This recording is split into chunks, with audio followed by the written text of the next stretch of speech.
বন্ধুরা দেখো, তোমাদের সাথে একটা ব্লগ শেয়ার করছি। চলে এসেছি আমরা বেঙ্গালুরু চাইল্ড স্পেশালিস্ট ইন্দিরা গান্ধী হসপিটালে আমার ছেলেকে যেখানে দেখাই। এখানে দেখো লাইন পড়ে গেছে, 8টা বাজছে, কত লাইন দিয়ে দিয়েছে মানুষ এসে ডাক্তার দেখানোর জন্য। আর এগুলো হচ্ছে বাইক রাখার, মোটরসাইকেল রাখার গ্যারেজ। এখানে দেখতে পাচ্ছ অনেক মানুষের ব্যাগপত্র রয়েছে ভিতরের দিকে। মানুষ যারা ঘর ভাড়া দিয়ে থাকতে পারে না, মাসের পর মাস রয়েছে এখানে থাকে। আমাদের বেঙ্গল থেকে এসেই থাকে মানুষ, আমরাও থেকেছি। যখন মাসের পর মাস থেকেছি, আগে অপারেশন করিয়েছি।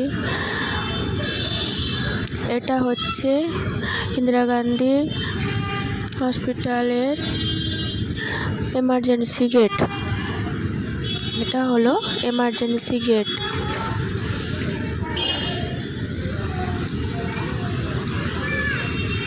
এখানকার পরিষেবা খুবই ভালো।